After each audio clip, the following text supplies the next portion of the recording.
Welcome to the Wildcard Rewind. The crew is back together for the first time in a little while, and we have got some bold predictions for you. So let's get going. I just wanna rewind to when we were young at heart. Back to all those good times. Take me back to the start.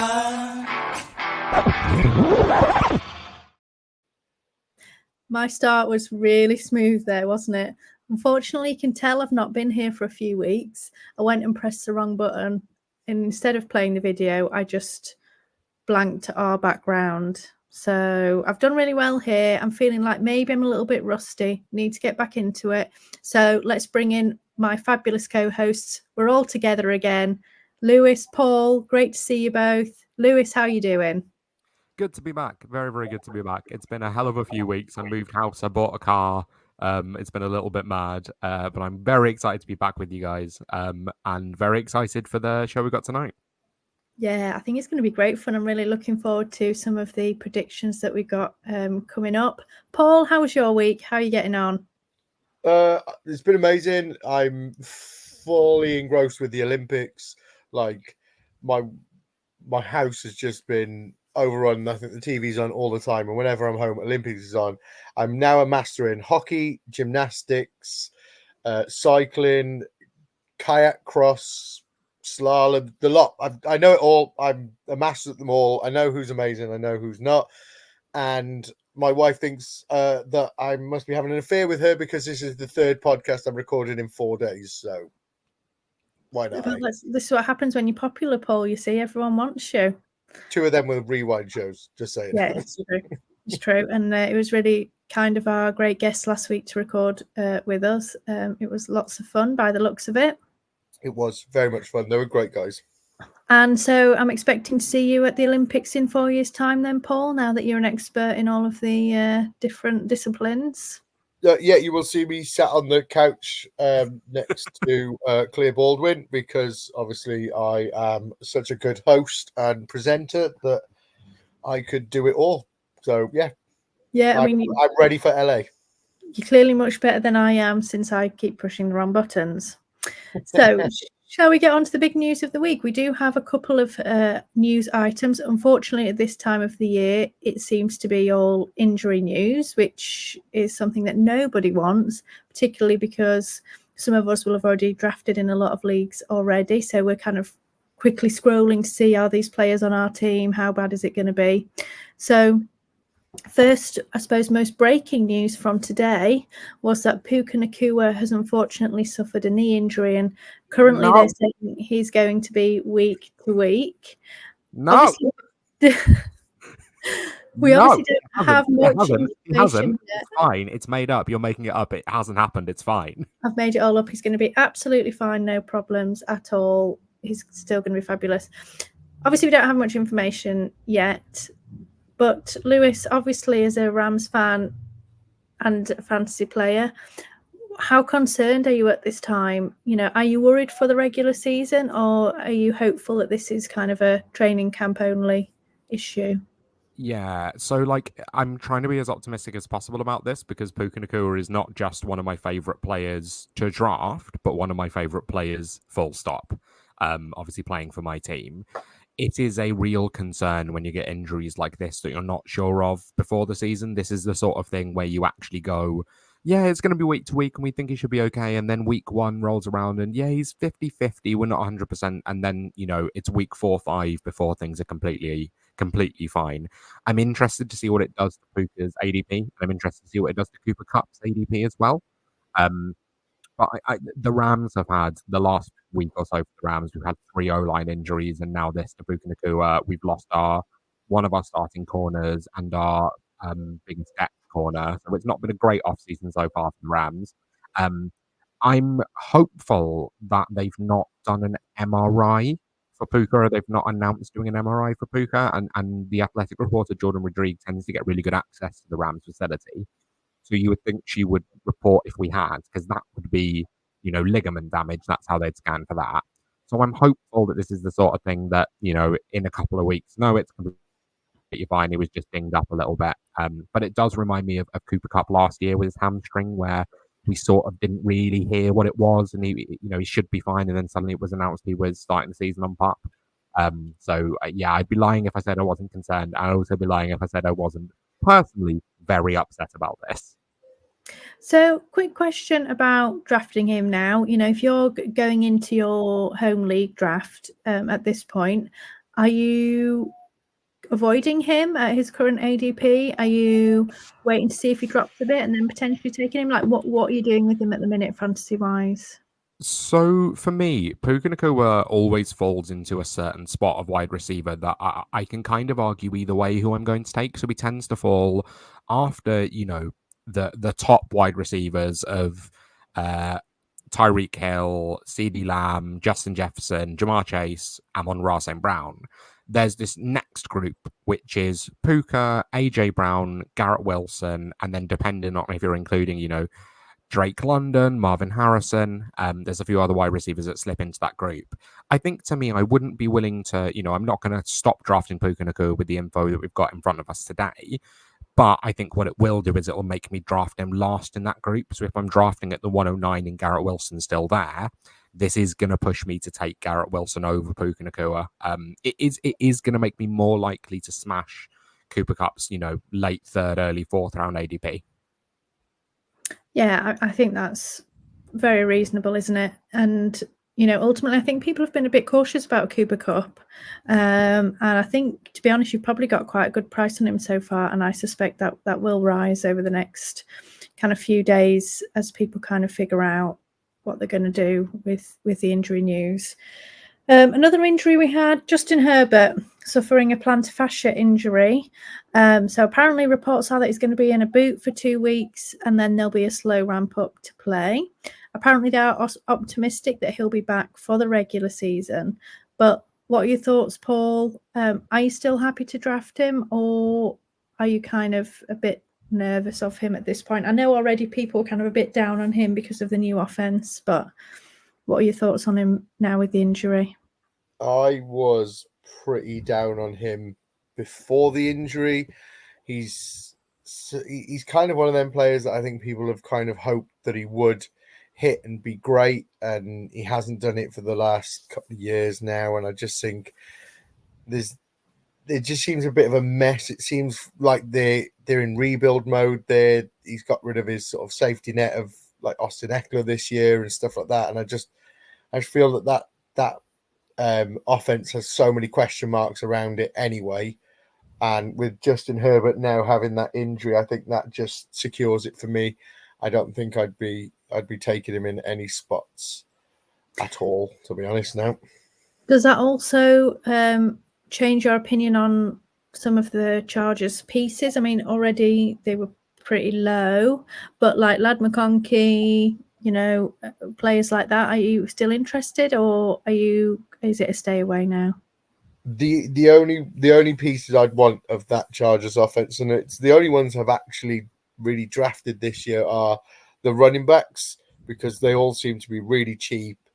Your Gus Edwards, sort of J.K. Dobbins, Kamani Vidal, all of them, they seem to be really, really cheap at the running back position. I don't want any of the wide receivers. I think people are going a bit crazy for Lad McConkey because they're sort of going, oh, he's going to be amazing. He's going to be the first target there and everything like this. And we've said it before, like rookie wide receivers don't really come in and be something special. I know we have seen it in the past where you do get like your Puka Nacuas and stuff like this that do sort of shock you, but ultimately they're not.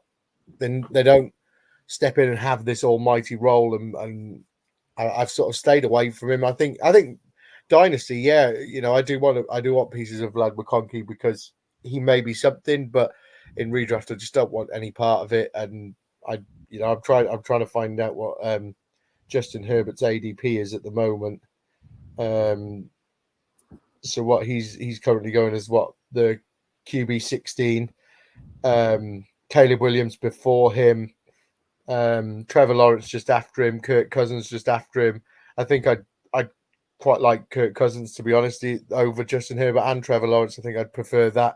Wait around and get Kirk Cousins instead of Justin Herbert. So I was pretty out on him anyway, and I don't think this foot injury really helps him, especially if they're not sure about the start of the season. And I think this sort of applies to Puka Nakua as well. Like, if you're not going to get him the first sort of couple of weeks, they're the games that you really want to win. Your sort of first few weeks of games, they're the ones you want to win, and you want to be pushing, to start well. Because if you end up going 0-3, you're chasing for the rest of the season instead of having that 3-0 position. So I think Justin Herbert's a bit of a no-go for me now. Not that I've got many drafts left this year. I've got one or two, but he's a no-go for me now. Yeah, I mean, I think ultimately in a 1 QB, league, I wouldn't be taking him as my QB1. Obviously he's not going as a QB1 at the moment, but would I want him as my QB2? Only if I had a very large bench, and I thought I can just kind of keep him, and then potentially later in the season, if he's back, I can put him on. If not, I can drop him and get someone off waivers. Bit more of a kind of different prospect in best ball, really, and I would just be worried that this is going to linger into the season and beyond. Like we saw, not the same, but obviously Burrow had his calf injury last season. They were like, oh, we're optimistic he's going to be ready. Obviously he played, but he was awful. And I just wonder whether we might get similar, with Herbert this season. I'd rather let it be somebody else's problem as well. Yeah, I mean, absolutely. Somebody else sit there and worry about it each week, and is he? Isn't he? Is he? Isn't he? So yeah. I think the problem is very much, as you say, Paul, that like the upside case for Justin Herbert wasn't really there before this injury came out. Like, we were already worried about passing volume. We were already worried about the efficiency of the wide receivers around him. We were already worried about the amount that they're going to rush. And they have 3, good running backs on the team and a coach and an offensive coordinator that want to run the ball. So the problem is it's not like a Joe Burrow situation where you're like, does this tick him slightly down in your rankings because it's a concern, but later on the season, it's going to be great. The concern with Justin Herbert, he's already going at QB 16, despite the fact the last few years he's gone at about QB 4, QB 5, because we're already not feeling great about him. So I think that on top of that existing situation, this potentially meaning that it kind of takes away any rushing value he might have had. It just sort of compounds the problem we already knew was there. Yeah, 100%. It's unfortunate, really, isn't it? But there's always next year. Maybe they'll have a few more weapons and pieces for him next season as well, so we can feel a bit more positive about him for fantasy. So should we get to it? Should we talk about our bold predictions for the 2024 season? So these are things that we think potentially could happen, but are probably things that might not necessarily be in the current narrative, or what kind of general consensus think and feel. So should we start with you, Lewis? What is your first bold prediction for 2024 fantasy? Yeah, this is something that we've actually touched upon a bit recently in terms of a player that we think is overhyped, that's going way too early. So CJ Stroud obviously exploded in 2023 in the real NFL, but the fantasy finish wasn't as great as people seem to think it was. Points, he finished as the QB 11. I think points per game, it was the QB 10. He's now going as the QB 5 in fantasy football for 2024, which is a price that just feels way too high for me for someone that's not an elite rusher. Yes, has elite weapons, but there are some players out there with much higher ceilings. And my bold prediction for 2024 is that CJ Stroud will not finish as a top 8 quarterback. Ooh. So what do you think, Paul? Do you agree? Do you think this is too bold? I tell you what, I think we both went like it's some kind of courtroom drama, but I completely agree with you, Lewis. I think we have spoke about this before on the show. I think we are all in agreement here. I think CJ Stroud is massively overhyped. I'm not going to name names, but he actually went in the THFFB charity league before Jalen Hurts, which I think is genuinely mad. Absolutely mental, if I'm honest. But it's just one of them things for me that I think people are just going crazy for CJ Stroud, and I don't get it. I don't get the hype. I think people just got overexcited, didn't they? Like, he was fun to watch.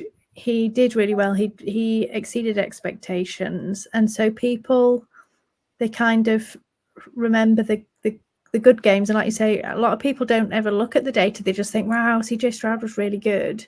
You know, it's only when you sit down and look and say, oh, actually, fantasy wise, yes, he was fine, but he wasn't a high end QB1, which we're all kind of expecting him to be this season. And I think people are also forgetting that he really is a pocket passer. You know, he isn't one of these dual threat guys that ultimately have that floor and ceiling that could put them in, you know, that top tier, you know, of contention. And there's multiple guys going behind him that could quite easily, you know, outperform him because of the talents that they have. So he really has to be extremely efficient this season to finish where he currently is, which is QB5, you know, and to finish in the top half of QB1 status. So I wouldn't be surprised if this actually was one of the outcomes. Having a little look into so looking at last season and looking at fantasy points per game, and this is in a 4-point passing touchdown league. The QB5 last season finished with 20.7 fantasy points per game. Do you want to take a guess at how many games with more than that total CJ Stroud had last year? I'm going to say 2. Yeah. It's 4. So, you know, it's more than that, but it's not a significant amount. If he's going to finish with an average of that amount to pay off, and that's just to pay off what he's doing currently, that's not, you know, a huge breakout for him. He's being drafted at the QB 5 or 6 at the minute. So that's just paying off. He needs to hugely explode his points per game. None of this is a slight on CJ Stroud. The entire point with CJ Stroud last year is that you got him towards the end of your draft. You know, you drafted a rookie quarterback thinking maybe he'll have some upside. And then he was a really reliable starter towards the end of the season as, you know, a low-end QB1. And if we were drafting him as a low-end QB1 this year, that would be amazing. I'd be perfectly happy doing it. But we're drafting it as if progress is linear and as if if last season he was going as the QB 21 and he finished as the QB 10, then this year, if we take him as the QB 10, then he's going to be the QB 1. And that's just not how it works. I think CJ Stroud is going to be a low end QB 1 for the next 10 to 15 to 20 years. I just don't see the ceiling to finish at QB 5 overall when he's not hugely mobile. And to me, it just makes me worry about taking him at that cost. So I think top 8 is a nice line for him. And there's a lot of quarterbacks around that range that, you know, I could definitely see overtaking him. So I find it interesting because it's a bold take technically looking at the ADP, but it's not a bold take in this room. Can I ask you a question? Always. And I'm going to put you on the spot here, Lewis. Who are the 7 that you've got finishing before him? Yeah, sure. So the easy ones at the top, Josh Allen, Lamar Jackson, Jalen Hurts, Anthony Richardson, Patrick Mahomes, and then I'd say Kyler Murray, potentially Joe Burrow, and then you've got Dak Prescott, Jordan Love. There's a world in which Jaden Daniels, I think it's quite easy to find. Yeah, it's quite easy to find 7 quarterbacks that I think can finish above him. I think he should be in that same range as, you know, Jordan Love, Dak Prescott. Is more likely to, you know, they're going to have to pass their way to their success, and that's fine. But like the ceiling is slightly lower. I love it.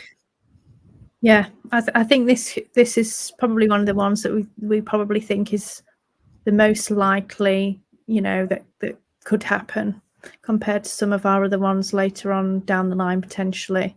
So then, Paul, your turn. You've kind of kept this a surprise for us because you've not given us your predictions in advance. So tell me, what crazy thing have you concocted? I feel like this is going to be mad. So let's go.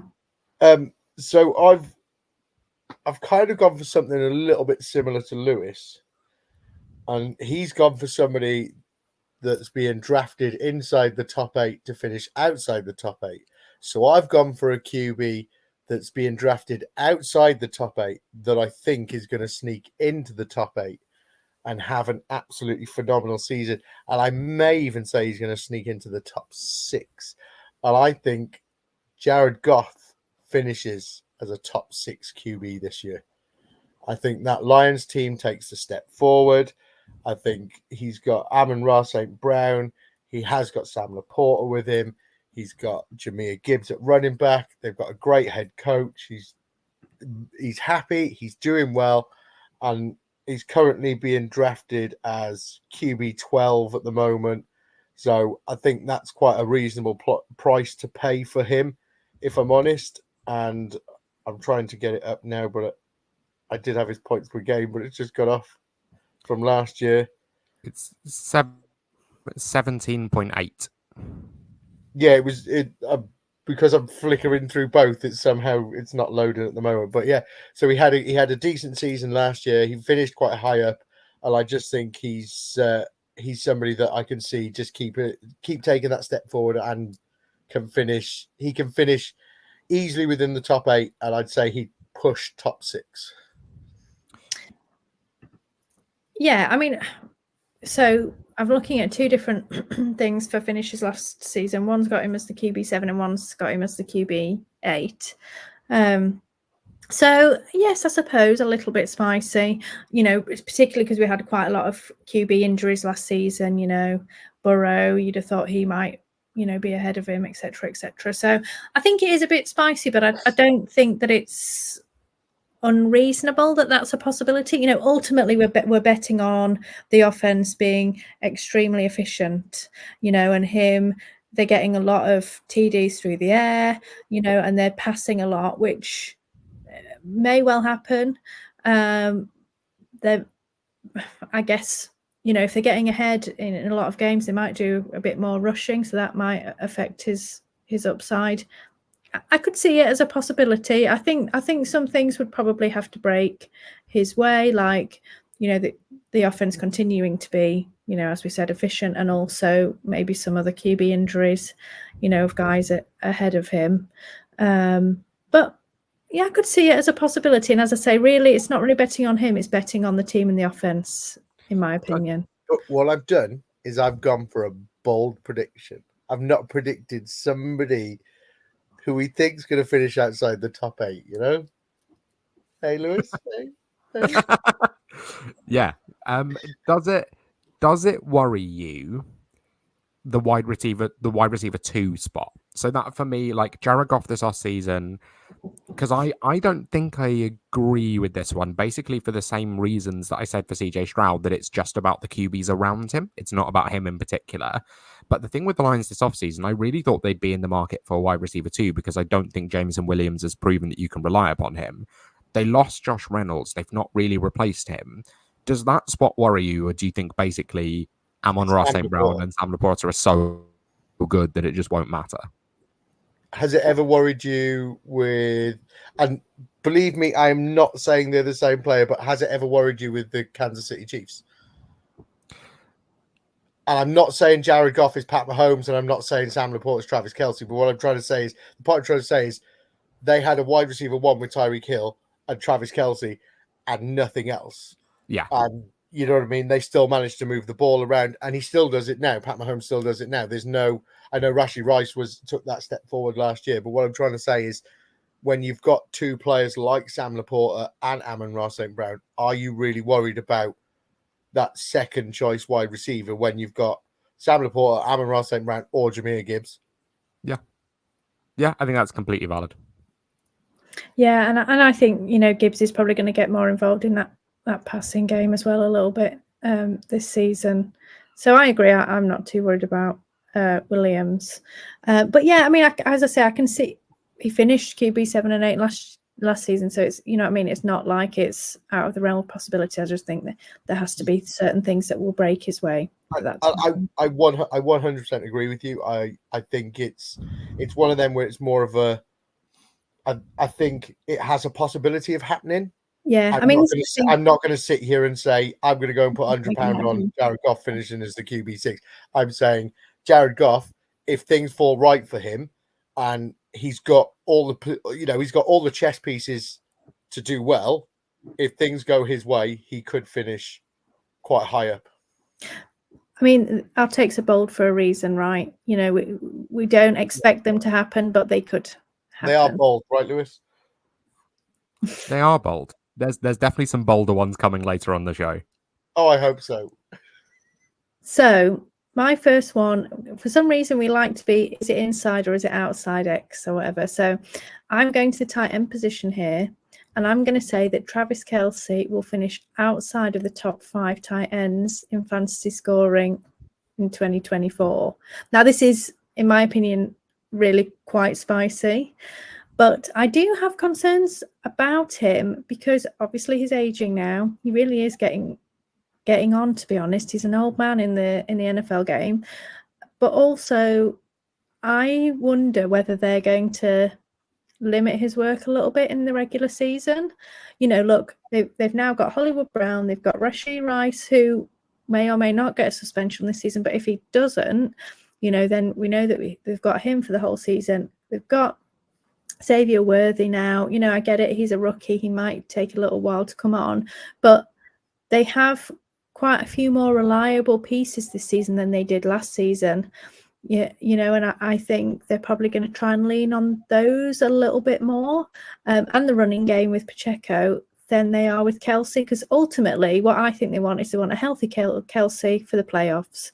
All they want to do is get through to the playoffs, you know, and then they'll unleash him. So I worry that if they're going to manage his workload in the regular season, and we're just not going to get the Kelce that we've had of yesteryear, you know, we're still drafting him like he's going to be their wide receiver 1, and I'm not convinced that that's necessarily going to be the case, or at least he's not going to be like the outstanding one. He might ultimately get the highest target share, but I think they're going to spread the ball out more.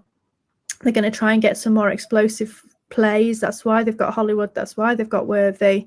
And I just think maybe they're going to say, okay, Kelce, we're going to bring you in for important situations, but we're not going to have you out there all the time.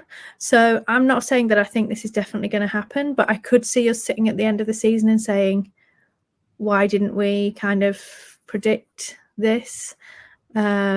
So I think it could happen, and I do feel nervous about him this season, even though I've drafted him multiple times. I think this is a really interesting one, and I think it's kind of pointing to two things as well. Like, it's both the decline of Travis Kelce. I think this is his age 34 season, so like he's really, really getting on. And there were retirement rumors this off season, but I think it's also hitting on the potential, like how good the tight end landscape looks at the minute.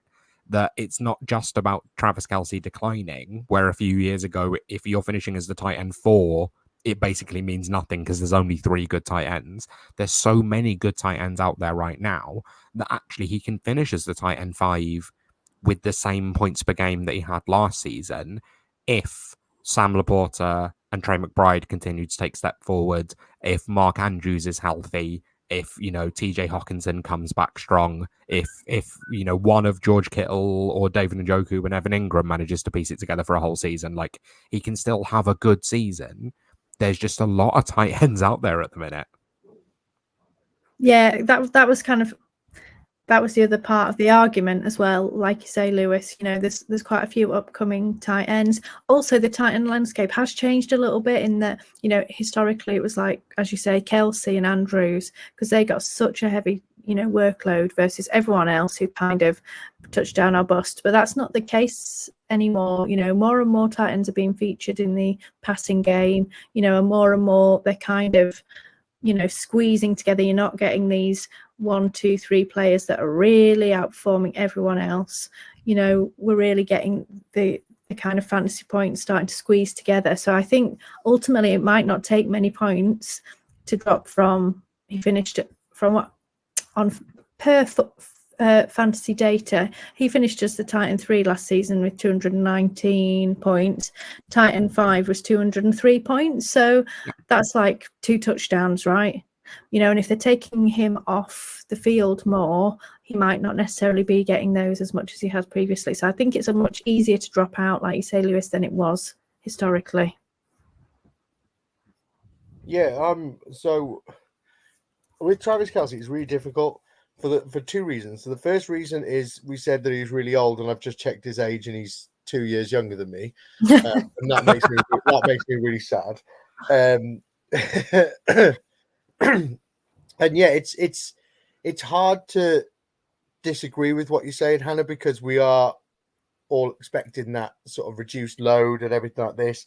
But like I felt like last year he wasn't hitting the ceilings that we expected him to hit, and somehow he still finished as like a top three tight end, you know? And and I suppose he's going to go into one of them brackets for me, you know, like your Curtis Samuel or your Terry McLaurin, or you know, these players that you just keep drafting, and even though they're going to burn you, and you know it's probably going to burn you, I'm just going to keep drafting him anyway. So I'm really struggling with Travis Kelsey this year, and I really hope you're wrong. And you made some valid points, but I just really hope really hope you're wrong, and he does finish as a top tight end, because I've drafted him in so many charity leagues as well. I mean, I think that is the most likely outcome. You know, ultimately, we look back and we're like, why did we question Travis Kelsey? You know, he's great at what he does. It's a bit like Derrick Henry as well. You know, how long have we been sitting on these shows and going, "Yep, Derrick Henry's 26 now. He's going to have a bad season," and then, "Yep, Derrick Henry's 37 now, or however long it's been going on for," and you're like, "Yep, he's going to have a bad season now," and you're like, "It's going to happen eventually." Yeah. And I feel like we may be doing that with Travis Kelsey as well. You know. I think I quite often find myself being a year too late on older players. I think because my consistent thing is always that the best indicator of future fancy performance is previous fancy performance, and I think I'm not a smart enough scout and smart enough analyst to be able to predict exactly which rookies are going to break out when. Like, I can try my best, but it's such a hard thing to do. So a lot of the time I'll find myself taking players that might be slightly over the hill a year too late and going, okay, well, I'm going to keep going with Antonio Brown when he gets to the Raiders. I'm going to keep going with Ezekiel Elliott when the wheels are starting to fall off, or Todd Gurley. You know, one of my first fantasy seasons was one of his last seasons on the Rams, and I was still, he's been elite in the past. So I worry if there's that case of, you see the name Travis Kelsey and you're going, Travis Kelsey, being drafted as the tight end 3. Oh my God, that's incredible. And actually, I think there's a decent chance that you're right, Hannah. I really like this one because it's in a nice sweet spot of, it is bold, but there's multiple scenarios that could lead to it paying off. Yeah, and ultimately, I think probably the most likely scenario is that, he's tight end top 3 again, and, we're all like, oh, why did we ever question Travis Kelsey? But I do think there is, that scenario of him dropping out of the top 5 is very real and is a possibility, that we could be like, oh, why didn't we see this at the end of the season? So, Lewis, hit me with your next bold prediction. I think you're sticking with the tight end position, if I'm correct. I am sticking with the tight end position. We've actually done a lot of sort of doing them in groups of 2s with the positions that we're going with. This one's bold, Paul. This is a pretty bold prediction, Paul.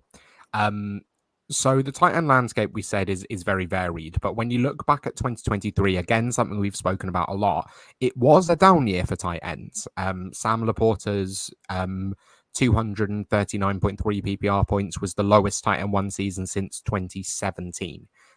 So there is the potential that, we could have a tight end 1 finish that's not who we expect. And there's a big group of people, but I notably didn't name one that I think has the potential to explode this season. And that's Kyle Pitts. Kyle Pitts, we all know that they've brought in Kirk Cousins. They've brought in a new coaching staff, including coaching staff from the Rams, who so the new offensive coordinator there was one of the quarterback's coaches for the Rams previously. The Rams are really targeting Brock Bowers. So the Rams have been having discussions about trying to feature a tight end and a move tight end who's sort of half a wide receiver. Now, the Falcons already have one of them. They also don't have a reliable wide receiver 2. They have Drake London and then Darnell Mooney after him. Now, obviously, they have a lot through the running game as well, but Kyle Pitts is so established as the second target on the team who are going to be passing a lot with a really good quarterback as well in Kirk Cousins. So my bold prediction for 2024 is that Kyle Pitts finishes as the tight end 1 overall. Hannah, I know on the show sheet you've put me down to react to this one, but I 100% agree with this. So I'm going to Yes. react with this one because I am all in on Kyle Pitts this year. Okay, so Hannah, please, can you say something? Because I'm just going to go, Lewis, I love you, man. You nailed it. This is not even a bold prediction. This is gonna happen. Okay. That is a big U-turn, Paul, because I recall us doing our Flag Unplant show 2 seasons ago, and you saying that you're unplanting on Kyle Pitts because he's just crap. No, actually, I didn't say he was just crap. I said he's average. I'm sure you said worse than that, but either way, you said that he's just not very good, and here we are now. You're saying he's going to finish as the Titan 1. I know, it's great, isn't it? Well, but what you got to do is you got to adapt. You got to adapt and overcome, and that's what I've done. You decided he's not average anymore, and he's going to be the Titan 1. He's got rid of the plague of Arthur Smith, and he's got himself a decent QB, and this is his time to shine, baby. His time to shine. I think this obviously it's bold, but I think a lot has to go right, and I think we're betting here on the Atlanta Falcons with a totally new head coach and offensive coordinator, etc. An old QB coming off a very serious Achilles injury, and everything just kind of working and them being great from the get-go. And I'm not sure. And we're all excited about the Falcons because finally, like you say, Arthur Smith is gone, and potentially they're going to utilize their star players more effectively. But I just feel that maybe we're getting too excited too soon, and I think maybe there's going to be some teething issues at the start of the season, which mean that everyone's kind of a bit depressed in their production, and ultimately by the time they're kind of good, he's lost his opportunity to be the overall tight end 1. I just don't think there's going to be any consistency from the start to the end of the season with the Falcons, just because everything is so new. So to me, I think it's possible because he does have the upside. We know he's extremely talented. He does have the upside. You can't say it's not a possibility. Do I think it's likely? No. I think ultimately, one of the old guards like a Mark Andrews or, some of these youngies, McBride, etc., are going to pip him to the post. I could see him in the top 5, but tight end 1, I'm not all the way in on that just yet. I tell you what, have you ever seen the program How I Met Your Mother? Some of it. So Barney Stinson is the greatest person on earth, okay? And as he always says, new is always better, okay? So Kyle Pitts, new is always better. Tight end 1. Well done, Lewis. Nailed it. But there's better, and then there's like the best, right? New is always better. New head coach, new offense, new QB. New is always better. It's going to be better, but is it going to be tight end 1 better is my question. Maybe we can review at the end of the season. Lewis might well be totally right. I can't wait. Okay, then, Paul, give us your bold prediction, then number 2. So a few weeks ago, we kind of had a conversation about people finishing number 1 in their positions. And I think that this year is going to be the first year since 2014, 2015, them 2 seasons, that we're going to see the same wide receiver finish at number 1 at the position, and that is CD Lamb. Since 2014, 2015 was the years that Antonio Brown did it, back-to-back years.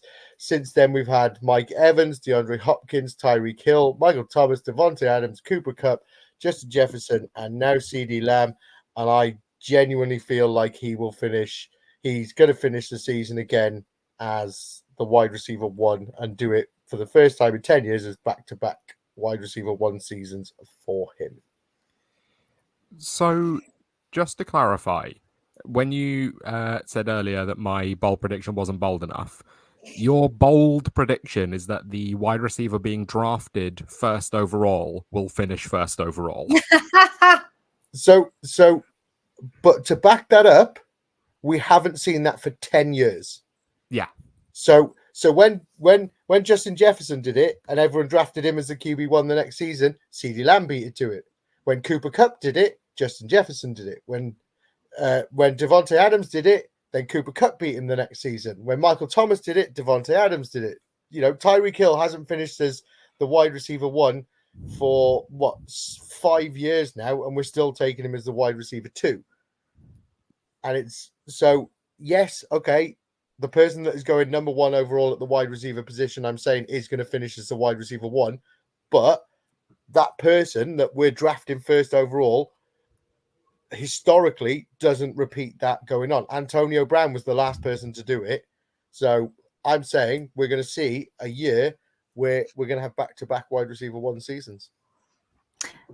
I can see, Paul, how you're making this bold, but I don't see how you expect me to say that it couldn't happen, because I totally understand that it's difficult.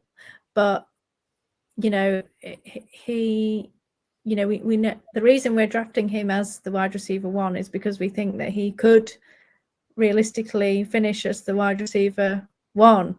So, okay, yes.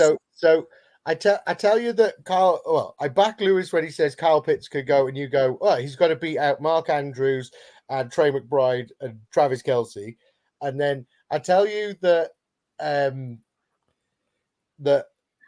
Jared Goff's going to finish in the top one, and you go, yeah, but he's got to beat out Joe Burrow and he's got to beat out these. And then I tell you CeeDee Lamb's going to finish first, and you go, yeah, he's going to do that, but he's going to beat out Justin Jefferson, Jamar Chase, Tyreek Hill, AJ Brown, Garrett Wilson, Puka Nacua, Cooper Kupp. He's got to beat out all of these players, and you say, yeah, but that could happen. So, but he's done it before. You know, it's not like, you know, you're telling me that Kyle Pitts is going to finish as a tight end 1, but he's never managed to finish higher than the tight end 6, which was when he had that 1,000-yard season with like no touchdowns. You know, like there's bold, and then there's but like, you know, you're sort of saying that all of these players have got to beat out. They've got to beat out all these players to do it, and then when you've got a guy who could easily finish as a wide receiver 1, but if he finishes as a wide receiver 4, we're not going to be shocked, are we? No, but I mean, we're not going to be shocked if he finishes as a wide receiver 1 either. Like the scenario that he is in is I'm just going historically, it's not been done for 10 years. He's the number 1 wide receiver on a high-powered offense that ultimately made him the wide receiver 1. Last season, they've not added anything that's going to affect his target share. Everything is the same in terms of offensive coordinator, head coach. Like literally nothing has changed. And so I don't know how you expect me to argue against it. Like where's the evidence to say that he's not? Let me ask a question, Paul. Is the argument specifically about history tells us this is unlikely and therefore that's why I think it's going to happen? Or is there a specific thing about CeeDee Lamb that makes you think this is the guy that is going to do the thing? Like what about I'm just going off historical database, and in the last 10 years, we've not seen the same wide receiver finish as the wide receiver 1 2 years in a row. We haven't seen it. And I'm going, well, do you know what? For the first time in 10 years, we're going to see it. But why? Why CeeDee Lamb is going to be the guy to buck that trend? I just think he's good enough to repeat it. You know what I mean? I could have sat here last year and said Justin Jefferson's going to finish as a wide receiver 1, and you'd all go, yeah, that's going to happen. And he didn't do it. But he got injured. You know what I mean? We could have said it when Devontae Adams did it, and we could have said it when Tyreek Hill did it. But none of them have managed to maintain it and keep going the next year. Not one of them. I get what you're saying, but I'm not sure I'd say it was bold. Okay, that's fine. It's not bold then. He's upset now. He's pouting. I'm not pouting. I'm not pouting. I get what you said. I totally get what you're saying. You know, it is very difficult to do it, but I just don't think. I don't know how I can say no. It's not going to happen because, you know, until it. Do you know what I mean? There's nothing about his situation that makes me think that it couldn't happen. You know. Okay, that's fine. Other than he gets injured or Dak gets injured, but you know, I assume that we've made these takes, you know, to exclude injury, really, because you can never predict injuries or not. But sorry, Paul, if you're now sulking because we're saying your take isn't bold enough. I hope you've got a good one for your third one. I'm not sulking. I'm not sulking. You just sound like you're sulking. Okay. Shall I do my one? I actually mentioned this one when I went onto the THF podcast a few weeks ago, but I like it, so I wanted to bring it back. So mine is that by the end of the season, Rome Odunze will be the wide receiver 1 in Chicago. So he will, you know, be outperforming DJ Moore and Keenan Allen, and he's going to end up as the wide receiver 1 there in town. So what do you reckon, Lewis? Is this specifically a Rome Odunze talent thing, or is it more about Keenan Allen and DJ Moore? What's the reasoning behind it? This is a Rome Odunze take, basically. You know, he was taken 9th in the draft. He's coming in the same draft as his rookie QB, so they're young. They're likely to have a connection, like personally and socially, I suspect. And I think potentially that could carry over professionally as well. I just think that they could make a very good connection between the two of them that ultimately means that Odunze becomes quite a big target for, you know, Caleb Williams, and ultimately becomes the wide receiver 1. You know, we know he's talented. Keenan Allen, fantastic, but is getting older. You know, and ultimately I suspect he's going to be doing a lot of the slot roll stuff, which can be high volume, but, you know, I think that Rome could quite well come on over the course of the beginning of the season, and by the end, you know, they're saying, look, we have to scheme for this guy because his talent is meaning that he is commanding the ball. I really like DJ Moore, but I don't think that he's like so transcendent that they can't possibly, you know, take targets from him if Rome Odunze is ultimately performing as the best wide receiver of that trio. So it's a Rome take rather than a DJ Moore and Keenan Allen take, although, you know, ultimately if I felt like both of them were more talented than Rome, then, you know, of course that wouldn't be my take. So it's partially them as well. It might be putting you on the spot a little bit as well, but like, so my thinking with the Bears wide receiver situation and the same with Houston is, what does being the wide receiver 1 in that group actually look like in terms of fantasy production? Like, and I know obviously we're talking about by the end of the season, we're not talking about overall fantasy finish. Does it make him, you know, a wide receiver 4 for the points per game for the last 6 weeks? Or is it sort of more a like high-end wide receiver 2 type thing? Well, I mean, this is a challenge, isn't it? You know, ultimately, to finish as the wide receiver 1 is kind of, to me, kind of, I guess it's less of a fantasy take, although ultimately it would be if he becomes the wide receiver 1, more of a like team take, if you know what I mean. But to me, that would be getting the highest target share, which ultimately, particularly in PPR leagues, would result in him being clearly the best player. A lot of it's going to depend on how much are they spreading the ball out, you know. Yeah. So he may well, even being the wide receiver 1 on that team, might mean that he is a low-end wide receiver 3 because they're spreading it so thinly that, you know, he's getting 1-2 extra receptions, you know, in the game, or he's doing so great that actually he ends up funneling a lot of the targets and his target share is reasonably higher than the other 2, and he does become a low-end wide receiver 2. I think both of those are in the range of outcomes. You know, I'm not necessarily saying I think he's definitely going to outperform the other 2 so drastically that he's like a wide receiver 1, but I think his target share, the volume that he's getting, and his weekly finishes in fantasy are going to be the highest of the three. Doesn't make it maybe any easier. Like you say, a bit like Houston, we may get up and down weeks between them all. But I think overall in the kind of second half, end of season, he will be the most consistently the highest of the three. What do you reckon, Paul? I think it's hard to disagree with. I don't think Keenan Allen's much of a threat, to be honest. I think he's. I was just looking at his age now. He's 32 now, so I think he's not going to be much of a threat. I think it's between him and DJ Moore as a bit of a shootout, to be honest.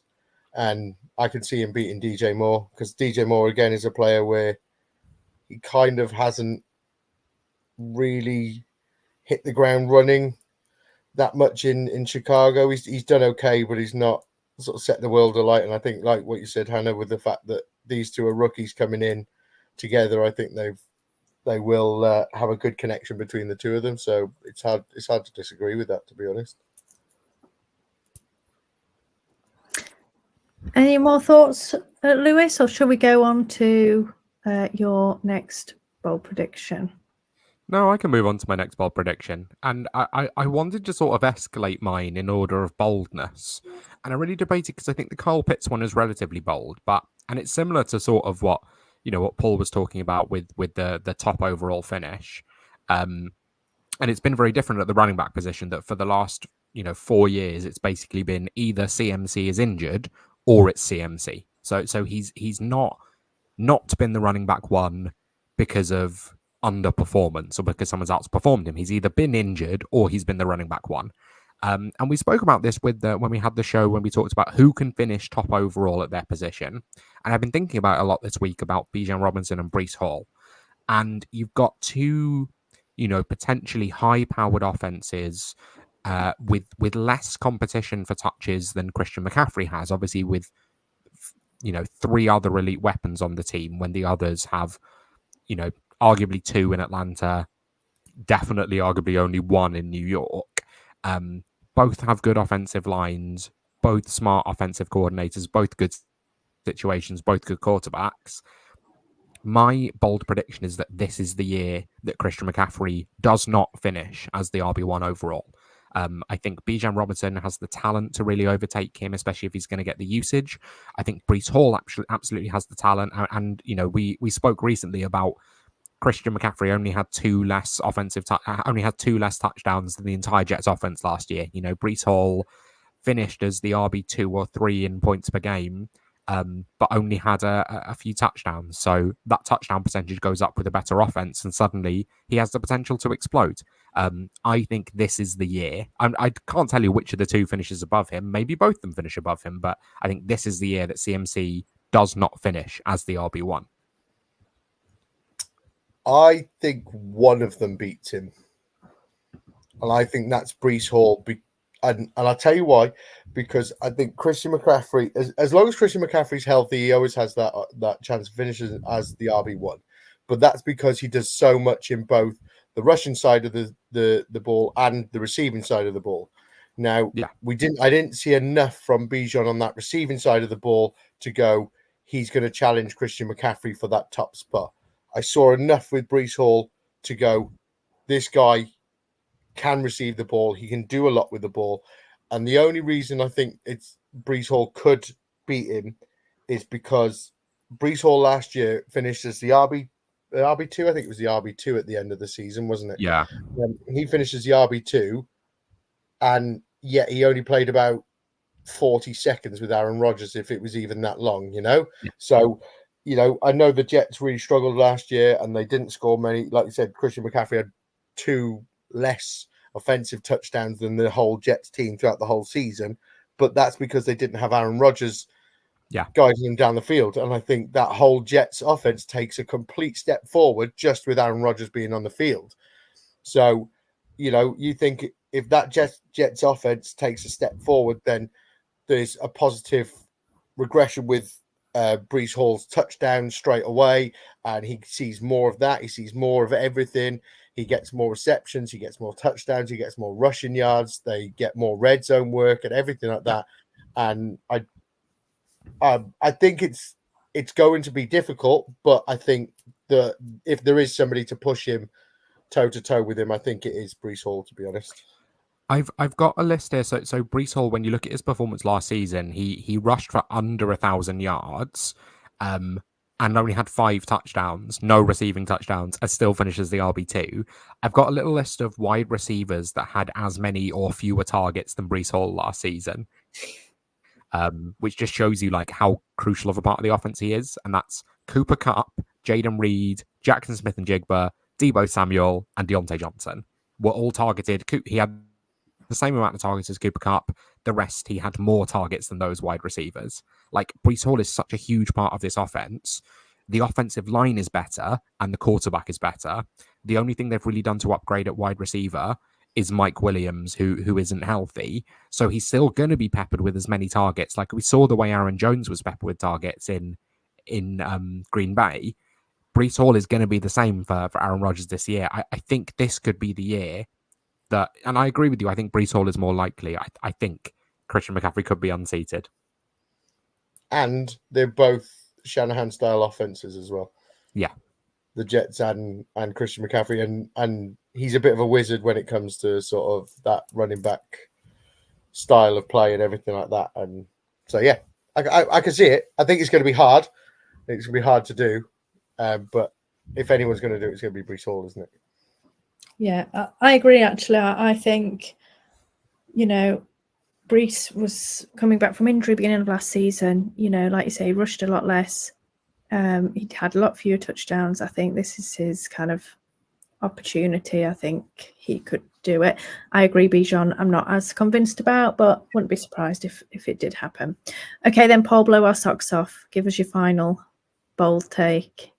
So this is not so much. I think this is more of a NFL one than it is a fantasy one, and I think JJ McCarthy actually only starts a maximum of 5 games this season. I don't think he is as good as what they all think he's going to be. And I think Sam Darnold may actually prove himself to be a better QB. And I think they get to the point where they go, we're going to have to start him to see what we've got in him before we go into the draft next year. And I just think he's going to be a bit of a flop. Yeah. Go on, Lewis. I'll let you go first. No, I really, really like this one. When I take Justin Jefferson in best ball, I stack him with Sam Darnold. I wasn't the biggest JJ McCarthy fan coming out. I had Bo Nix ahead of him. And I think the big thing about him is that he's very raw. And there is no doubt in my mind that at this point in time, not speaking about potential, speaking about this point in time, Sam Darnold is a better quarterback than JJ McCarthy. So I can definitely see him, sitting a fair amount of time. So I really like this one. And I do think it's bold because I think people immediately go, well, just throw them in. They're going to get good experience from being on the field. But the Vikings have some win now pieces on the team. They have a good offense. I think if Sam Darnold is winning games, they'll keep him out there. I was chatting to one of my friends who is a Vikings fan, and he was sort of saying, "Oh, I wonder when we're going to see him, or when we're going to see him." And I said, to be honest, mate, I said Sam Darnold starts week 1, but I said if by week 4 he's still starting and you're 4-0, I don't think they're going to do much about bringing JJ McCarthy in. Then I think they're just going to keep rolling with Sam Darnold. I'm not saying they will, but I said if they do that, then he may not come back in. I totally, more and more, I've kind of been thinking that basically they kind of think that they are competitive this year, and I think they're going to put the guy in who they think is going to give them the best chance to compete, and I think at this time that is Sam Darnold. I actually think that they would happily sit him for the whole year, and I could see that happening.